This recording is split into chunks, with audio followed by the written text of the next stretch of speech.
नमस्कार दोस्तों, स्वागत है आप सभी का आपके अपने चैनल हमारे संस्कार में।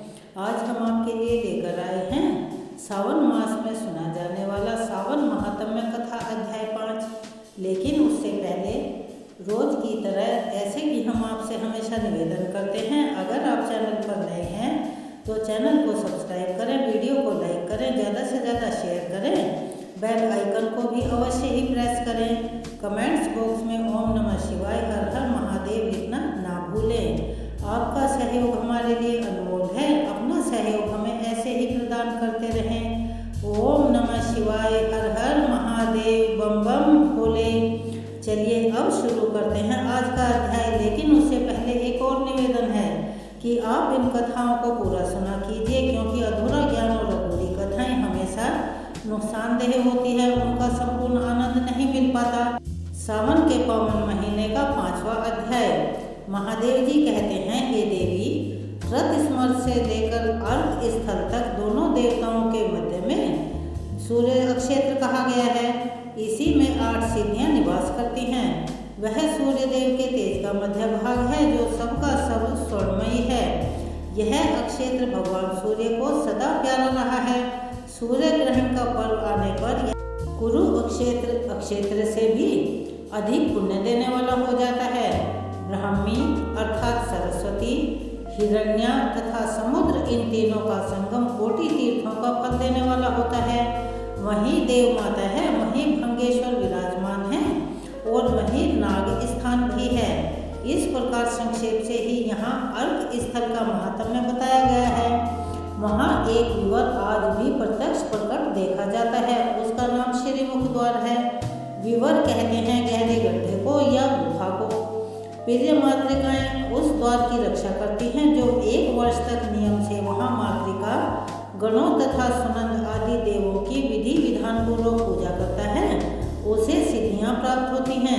इसीलिए सर्वथा प्रयत्न करके वहाँ अर्घ स्थल के समीप समस्त मातृकाओं का पूजन करें। यह मातृकाएं प्रभास क्षेत्र में सुनंदागढ़ के नाम से विख्यात हैं।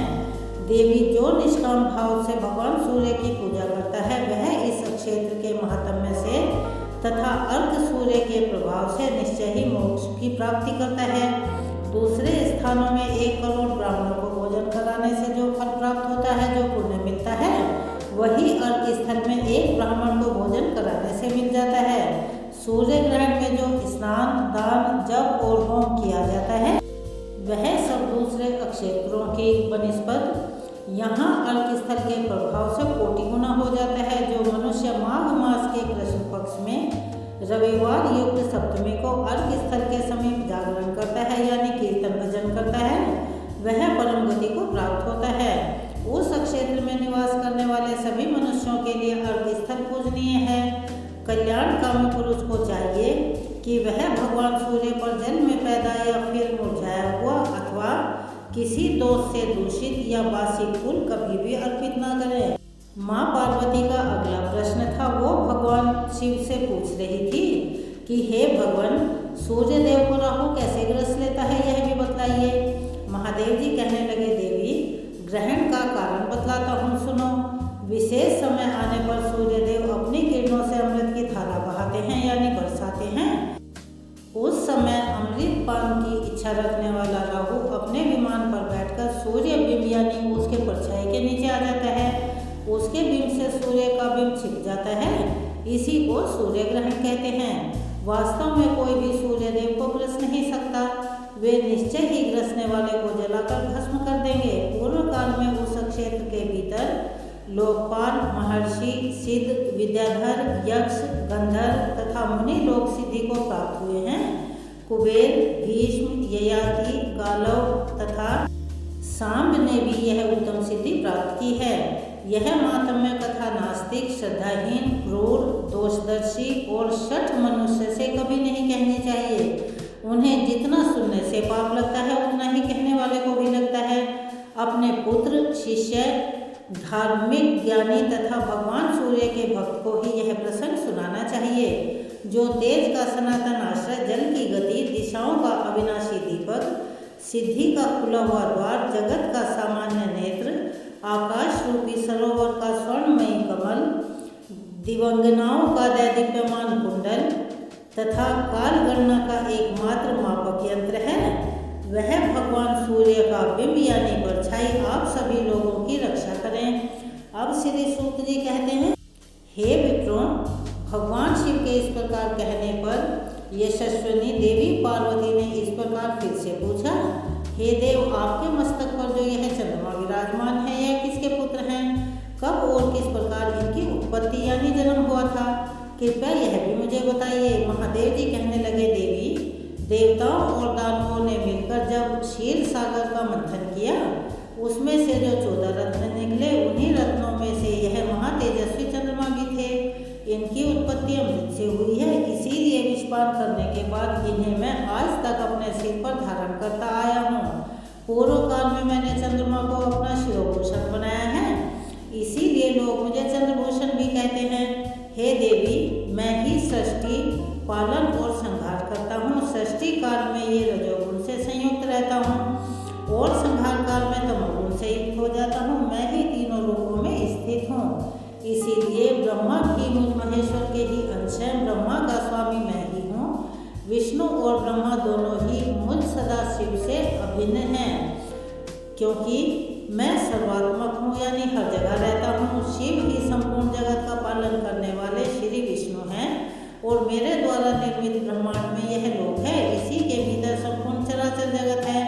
इस ब्रह्मांड में अब तक कितने चंद्र ग्रहण और सूर्य ग्रहण बीत गए, कितने अभी होंगे, इसकी गणना करना असंभव है।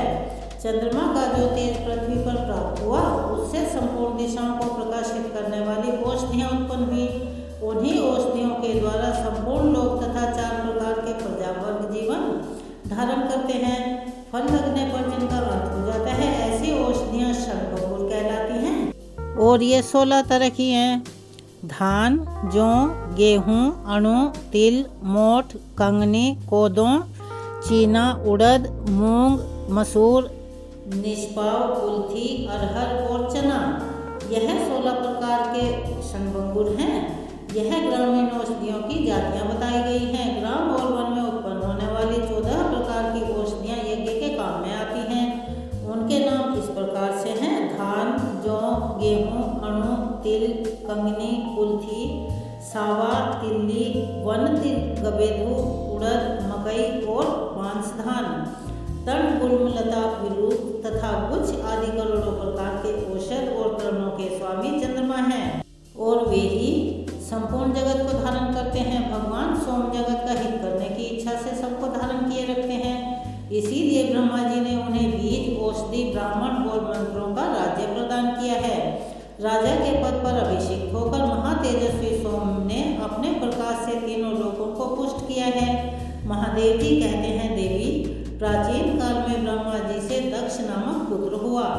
ब्रह्मा जी ने दक्ष को सृष्टि करने की आज्ञा दी, तब दक्ष ने अपनी पत्नी वीरनी के गर्भ से 60 कन्याएं उत्पन्न की।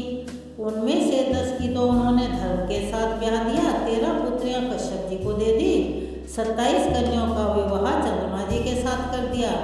4 कन्याएं अरिष्ट नेमि को, 2 भृगुपुत्र को, 2 बुद्धिमान कृशाश्व को और 2 अंगिरा मुनि को ब्याह दी।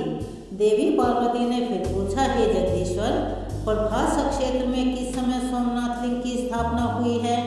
रोहिणी वल्लभ चंद्रमा ने कृतार्थ होकर किस प्रकार उनकी आराधना की है?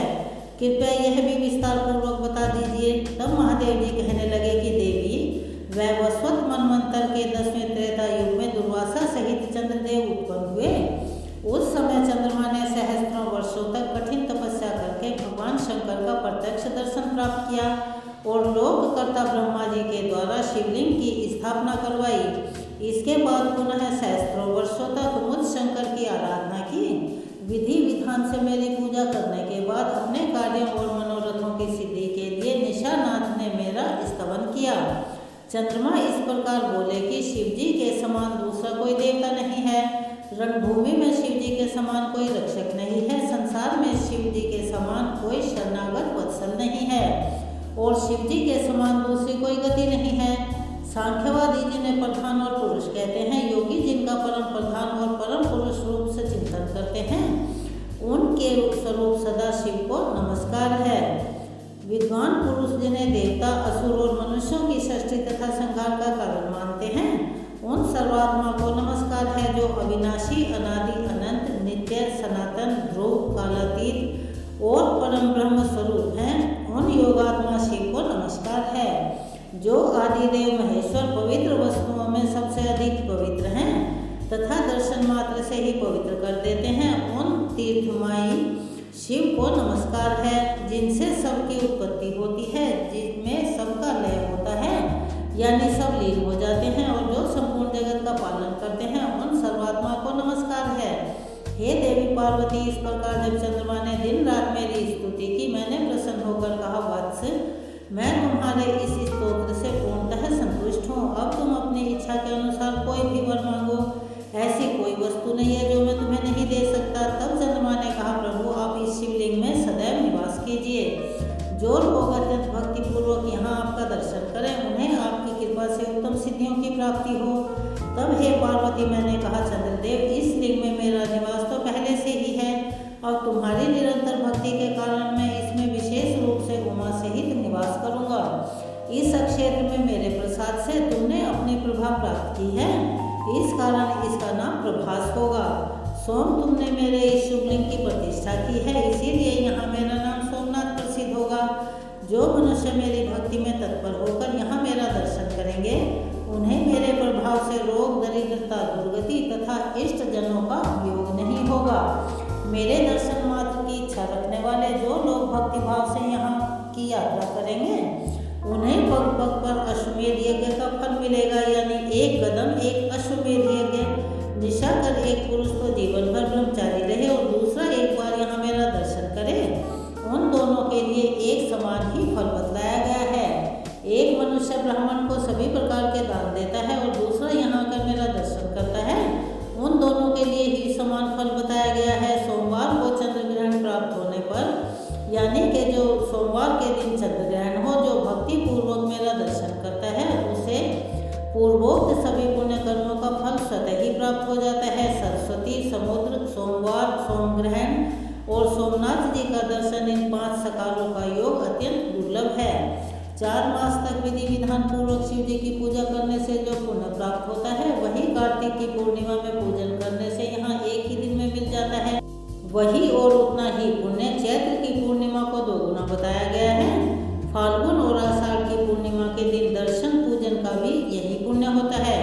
जो मनुष्य जीवन पर्यंत प्रति माघ मास में श्रेष्ठ ब्राह्मणों को भोजन करवाता है, जो एक बार इस शिवलिंग का दर्शन करता है, उन दोनों को एक समान ही फल प्राप्त होता है। इसमें कोई संशय नहीं है। नाग, केसर, चंपा, श्वेत कमल और धतूरे के फूल शिव जी की पूजा के लिए अति उत्तम माने गए हैं। केतकी, अतिमुख अर्थात मरु, कुंद, जूही, सिरस, शाल और जामुन के फूलों को शिव जी की पूजा में त्याग देना चाहिए, इनका प्रयोग नहीं करना चाहिए, अन्यथा आपके द्वारा की गई पूजा निष्फल हो सकती है। धतूरे और कदम के फूल रात में शिव जी के ऊपर चढ़ाने चाहिए। शेष जो फूल बताए गए हैं, उनका उपयोग दिन में करना चाहिए। मल्लिका अर्थात बेला का फूल दिन और रात दोनों में चढ़ाना चाहिए। लेकिन एक बात का विशेष ध्यान रखें, जिस फूल में कीड़े और केश आदि पड़ गए हों, रात के तोड़े हुए होने पर बासी हो गए हों, जो अपने आप टूट कर गिरे हों या फिर कुचले गए हों, ऐसे फूलों को त्याग देना चाहिए। तुलसी, कमल, गांधार, दबना से सोमनाथ की सदा पूजा करें। ऐसा करने वाला मनुष्य यहाँ की यात्रा का पूरा फल प्राप्त कर लेता है और स्वर्ग लोक में प्रतिष्ठित होता है। ऐसा कहकर सोमेश्वर शिव वहीं से अंतर्ध्यान हो गए। फिर चंद्रमा को यक्ष्मा रोग से मुक्ति मिल गई। उन्होंने विश्वकर्मा जी को बुलाकर सोमनाथ के लिए एक मंदिर बनवाया जो शुद्ध स्फटिक तथा गाय के दूध के समान उज्ज्वल था।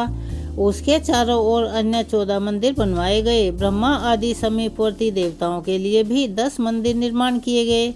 वैवस्वत मंत्र के 10वें त्रेता में मंडप बनवाकर विधि पूर्वक सोमेश्वर शिव की प्रतिष्ठा करके दीनों और अनाथों के लिए सैकड़ों और हजारों कुएं, सरोवर और घर आदि बनवाए गए।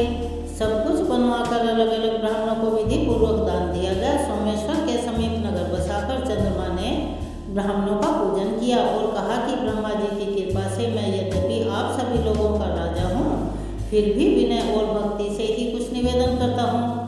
धन, स्वर्ण, रत्न, धान, जौ आदि, अन्न, गाय, भैंस आदि पशु, तरह तरह के वस्त्र, केला और नारियल के फल, पान और सुपारी तथा मनोहर उद्यान आप सभी लोगों के लिए सब और उपस्थित हैं।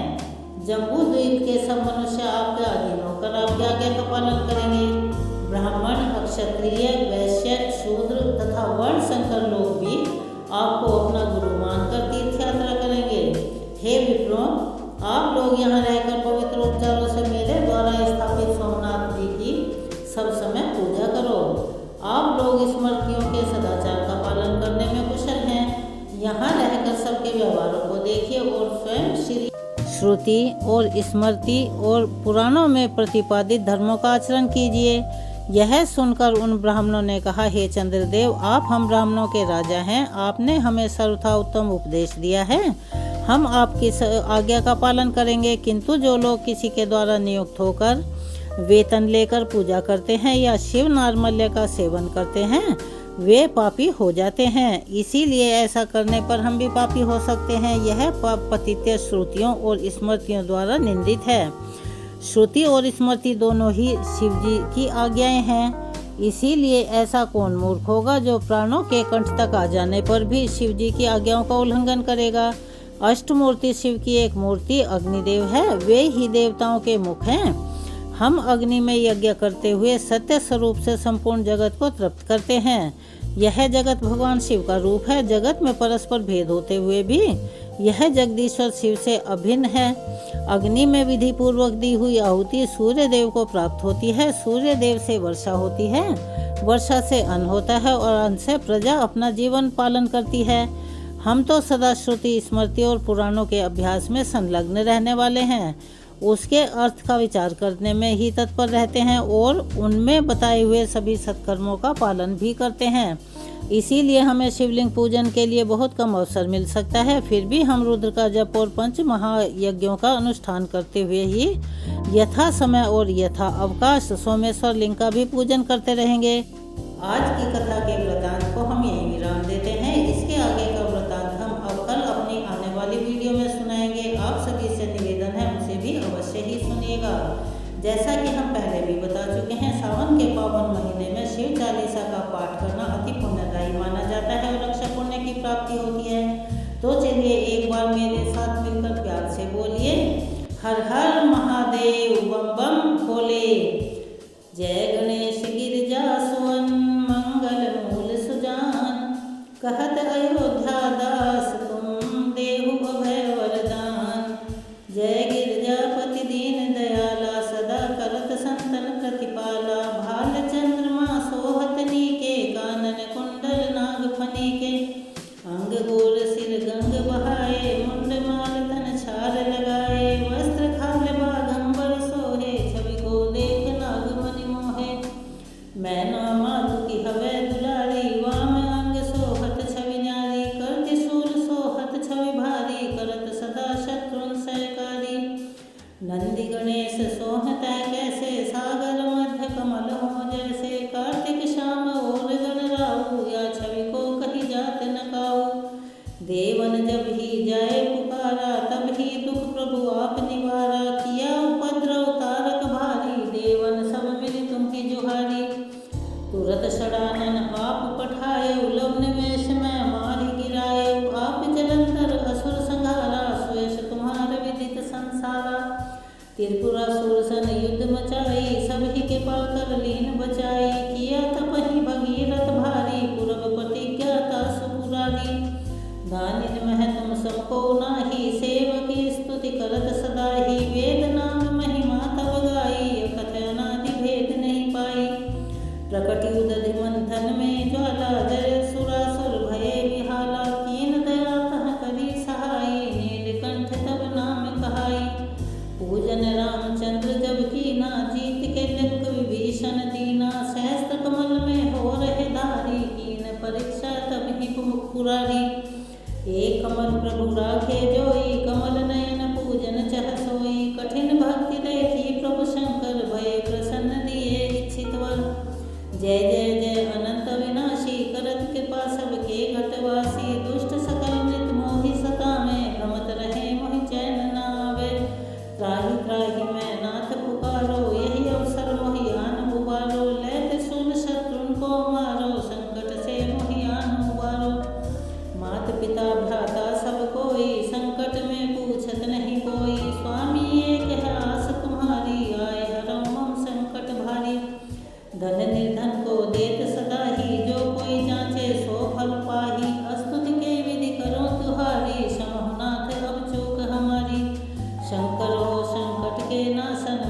पंडित त्रयोदशी को लावे, ध्यान पूर्वक होम करावे। त्रयोदशी व्रत करे हमेशा, ताके तन नहीं रहे कलेशा।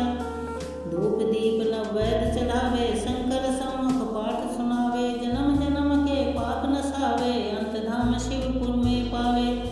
कहे अयोध्या दास आस तुम्हारी, जाने सकल दुख हरो हमारी। नित्य नेम कर प्रातः ही, पाठ करो 40। तुम मेरी मनोकामना पूर्ण करो जगदीश। मंगसर छठी हेमंत ऋतु, संवत 64 जान। स्तुति 40 शिव ही पूर्ण कीन कल्याण। ओम नमः शिवाय। शिव 40 यहाँ पर संपूर्ण होती है। अगर आप चैनल पर नए हैं और अभी तक चैनल को सब्सक्राइब नहीं किया है तो सभी से निवेदन है, प्लीज़ चैनल को सब्सक्राइब करें, वीडियो को लाइक करें, ज़्यादा से ज़्यादा शेयर करें, बेल आइकन को भी दबाना ना भूलें। कमेंट्स बॉक्स में ओम नमः